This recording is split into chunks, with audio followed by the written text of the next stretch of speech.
Quite a few headlines for the Dallas Cowboys leaving Week 15. Of course, you have the best one, right? They clinched the playoff berth for the third straight season.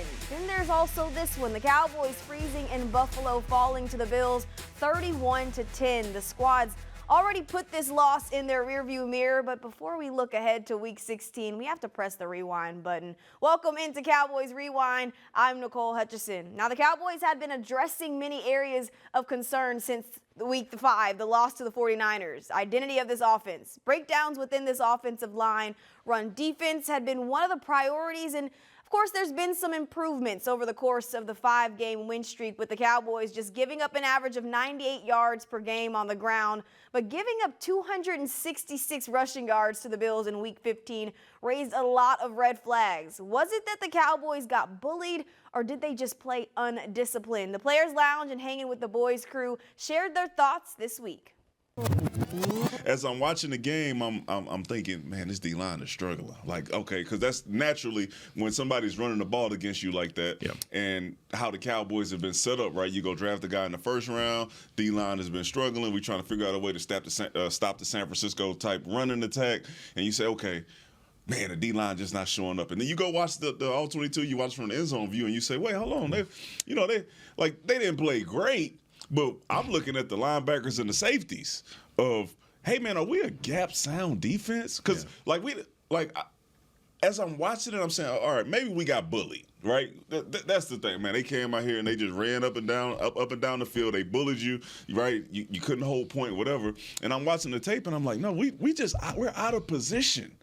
So many times, the same problems that we had against San Francisco, pulling guards, pulling tackles. We're late on reading those, right? You're having two guys in the same gap multiple times. Hey, if the guard pulls, the A gap moves, right? So now if you don't go over the top, it's two guys in the A gap, and on the opposite side of the ball, you don't have enough, and you saw it over and over and over again. First quarter, they ran to the bubble the entire first quarter, which is where you have the B gap open. Yes. For those who don't know what the bubble is, they just continue just running straight to the bubble every time. 1-4 was over there. Micah Parsons over. It didn't matter. It just continued running to the bubble, and then Dan Quinn tried to make some adjustments, and then they figured out a way to run away from the bubble to the bubble. They just started pulling guards and tackles, and we couldn't find a way to fit it. And I think, to me, that was the story of the game for the defense. It was, hey, man, if you're not going to show us that you figured out how to stop what San Francisco did to you, we're going to come in here, we're just going to make sure we do it over and over and over again. And all through the week, I talked to y'all about Joe Brady, right, and calling this offense. Now he wants to run the football. And I just went back, and I'm like, you know what? I remember watching LSU in 2019. And I remember why Clyde Edwards-Helaire got drafted in the first round, because he found ways to utilize this guy running the football and out of the backfield. And now you got Cook out here who's doing the exact same thing. That is the story of this defense. Safeties didn't play well. Linebackers did not play well. You didn't even give your secondary a chance to get out there and make any plays because they didn't have to. This is the second time we've given up 200 yards rushing. Do you think with Leighton not being around, that's factored into what they're able to do with him not being It's a combination of things. But the final straw is they're going to have to get back Hankins because of who you are and what you are now. Leighton could hold his own, but he still needed some help from the front. Yeah. He could hold his own.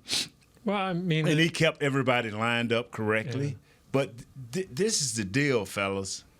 If you choose not to grab ground, and what I mean by that is if I have the A gap, it's the center, there's a guard, center, and there's a guard. On both sides of the centers, A gap, A gap. Mm-hmm. Outside of the guards, B gap, B gap. If you choose not to stay in your gap, you want to run out of the A gap. There's a center. You want to run out of the A gap, and this guy going this way, it's a hole there. It's a natural hole. Because you saw a lot of space on Sunday. When they were running. And you know, I hear people talking, well, you know, they pulled and they played the eye candy trick. That was San Francisco, brother. Remember, we done seen that. That can't happen no more. It's about being physical, it's about your assignment first, being physical in your assignment, and meaning business. Cowboys safety Jaron Kearse told the media that the Bills embarrassed them last week. Plain and simple. This Dan Quinn defense is looking to go out there and redeem themselves. We're breaking down more of this defense and their plans and keys to a win on Sunday coming up right after the break. Cowboys Rewind is brought to you by AT&T, official sponsor of the Dallas Cowboys, and by SWBC Mortgage. Join the more than 120,000 customers that we've helped to find their happier way home. Visit swbcmortgage.com to find a pro today.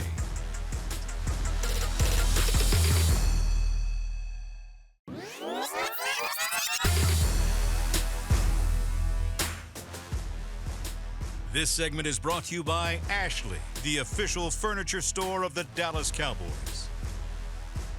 After giving up a total of 266 yards on the ground, there's been some lingering questions of whether or not Dan Quinn should provide some help for Marquise Bell and Damone Clark inside the box. Defensive tackle Jonathan Hankins missed week 16, but James Cook had a lot of success with runs to the outside. The Cowboys missed 17 tackles in that loss, the most by a Cowboys defense since 2020. How do you provide relief in defending the run to help solve big gains on the outside of the offensive line? Well, is the solution to line Micah Parsons as an off-ball linebacker, edge rusher, or maybe even both? Micah weighed in on that conversation. People have to understand, right?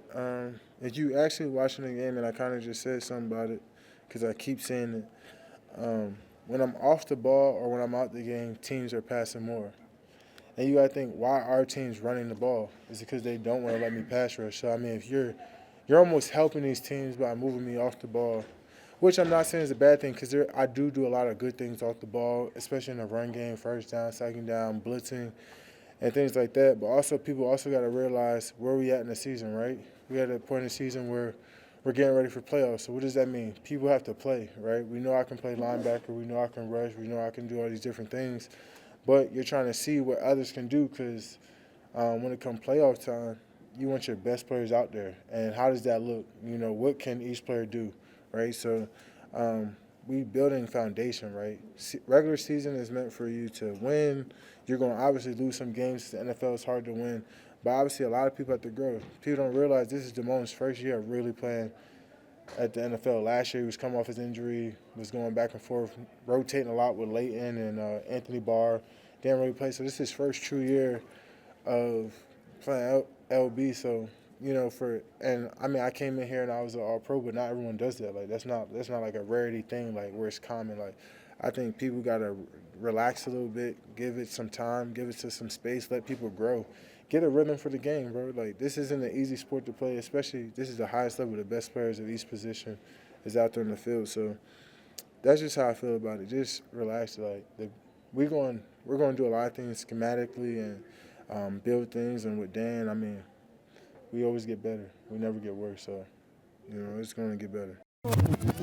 It'll be interesting to see how Dan Quinn cooks some things up schematically against the NFL's #1 scoring and top 5 rushing offense. On the other side of the ball, Mike McCarthy has his hands full this week, having to find some ways to out-scheme Vic Fangio and this Dolphins defense. The Girls Talk, Boys Talk crew broke down ways McCarthy could exploit this stingy Miami defense. Speaking of, I spoke to CeeDee Lamb today very briefly because Big Dog had to get up out of there. But I was talking to him about just this secondary and where I believe they're susceptible. Expect to see CeeDee Lamb in the slot because, and again, I wanted to ask him, do you think that Jalen Ramsey is going to travel with you? And he was like, I'm him. I'm ready. Yeah. You know, I'm not like, and I like that energy from him, but we haven't seen Jalen Ramsey travel a lot. But the thing about traveling, too, is that when you travel, you change the whole defensive construct on that end. So if they don't, I would expect to see CeeDee Lamb on the slot against Cater Cowhen. I got to get these names. I was struggling. His name with is Cater. Yeah, I was struggling yesterday with A-Chan. A-Chain. I was struggling, y'all. I'm sorry. Okay. Kohu. It's Kohu. Like Kobu from Lion King. Oh, okay. But it's Cater Kohu. He's given up 6 TDs this year, and he's decent in zone, but baby, that man. That's probably why they don't run a lot of man, because they got a couple guys that's susceptible over there. But anyway, if that matchup does arise, it seems like CD Lamb is up for the challenge. It's gonna be get your popcorn ready type stuff, because Jalen Ramsey is a dog. He's really scrappy coming back from that injury. Feels like he has a lot to prove. But if not, I definitely could see CD Lamb moving into the slot, outside the slot, Brandon Cooks, some of those guys interchangeably trying to take advantage of that nickel corner there. So, boop, boop, boop, boop, boop. In Week 15, this Cowboys offense was silenced to the Bills. Hopefully they can find their explosiveness back on Sunday. They'll be looking to. We'll be right back after the break to break down what that looks like. Stick with us. This segment was brought to you by Ashley, the official furniture store of the Dallas Cowboys.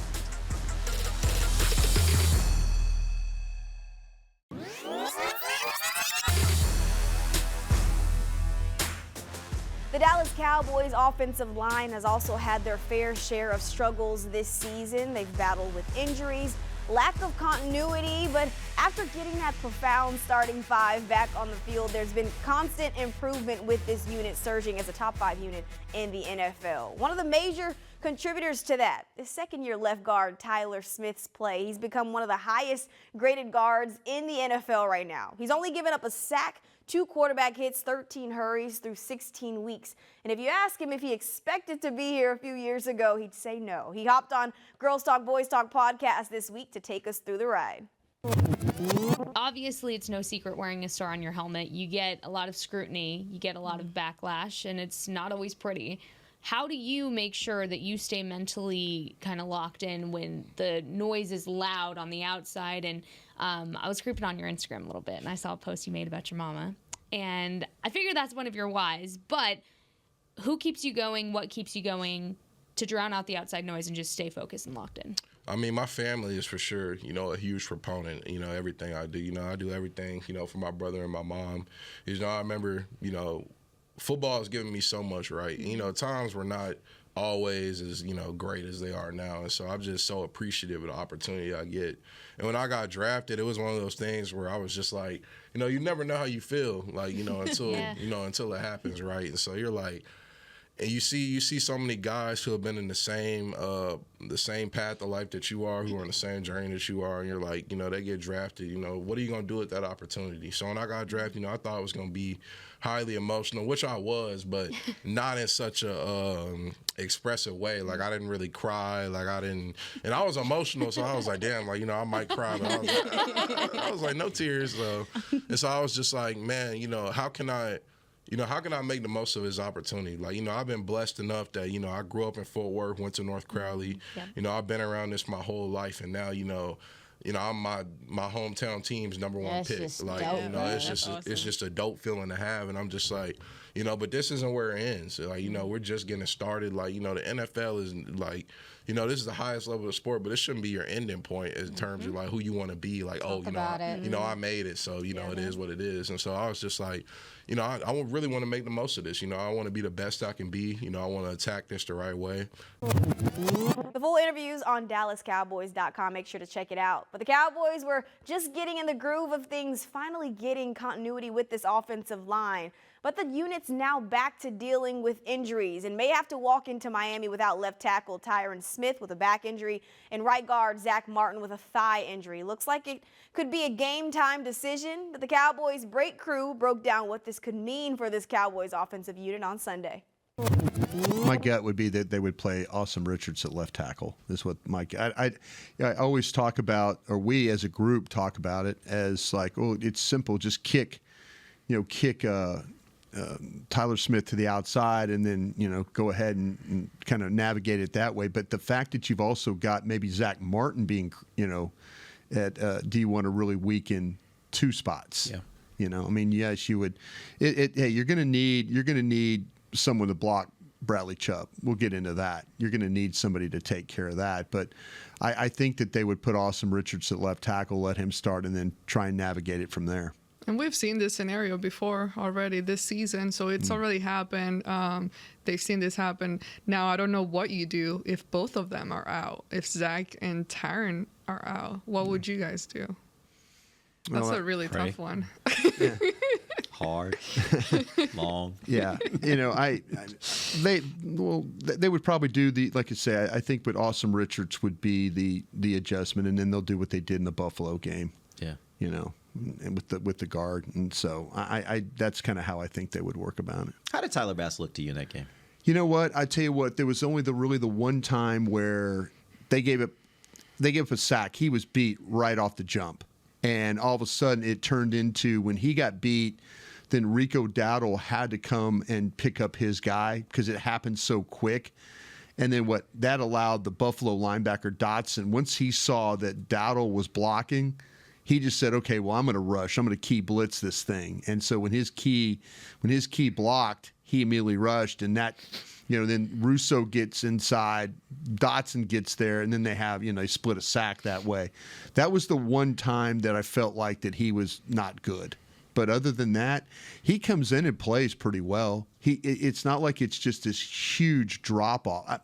Okay, I know it's Zach Martin, Hall of Fame guard, but when you usually expect like this big, massive, just oh my gosh, they can't block anybody with this guy.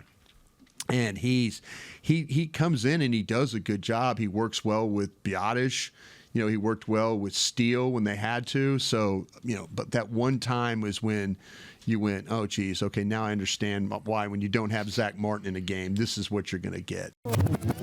This offense looks to find that explosiveness back on Sunday against the Dolphins. But right now we're going to switch gears. Up next, Nick Harris joins the set to break down some playoff implications for this game on Sunday. We'll be right back.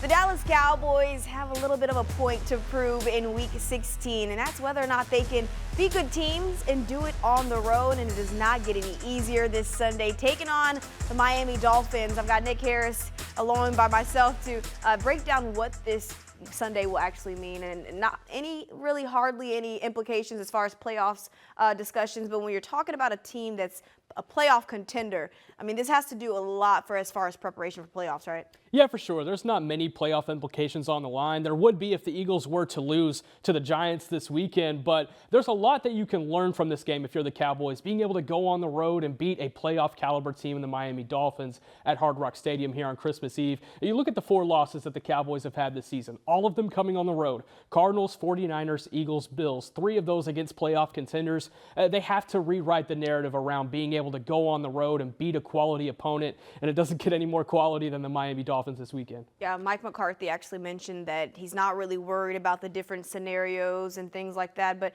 how important is it for him and this team to take on that mindset heading into Sunday? Yeah, for sure. If they're able to come out with a win on Sunday, then you go into the playoffs here in a couple of weeks with that big-time road win already in your back pocket. You got it late in December, and then that'll prepare you to go on the road to Philadelphia if you have to, San Francisco if you have to. Those are looking more like certainties as the weeks pass by, so just to have that confidence with you, it'd be huge going into the playoffs. All right, well, Nick, we need a quick little score prediction on what do you think is going to happen on Sunday? I struggle with the matchups. I'm a guy with matchups. There's a lot of speed with the Miami Dolphins. They have a lot of different weapons that they'll be able to utilize during this game. I think the Dolphins take this one in a high-scoring affair. I think the offense gets back on track, though, but if it's a high-scoring affair late in the game, I like the Dolphins there. Well, we need a domination for all 3 phases. You need the Cowboys to dominate in all 3 phases, and we need a win on Sunday for them to get some good confidence heading into the playoffs in the next couple of weeks. But we'll wrap things up right here on Cowboys Rewind right after the break.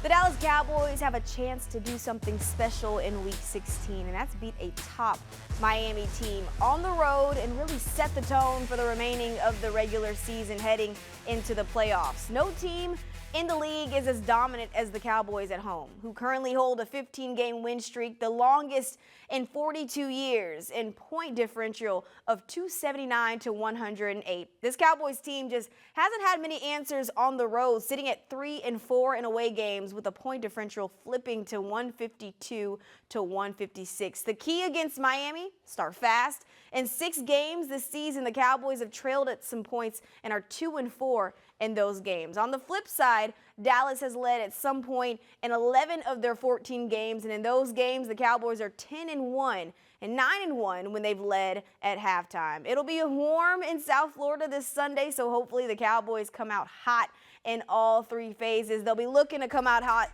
again in all three phases, and hopefully they can get it done on Sunday against the Dolphins. That's a wrap for Cowboys Rewind. We'll see you all on Sunday.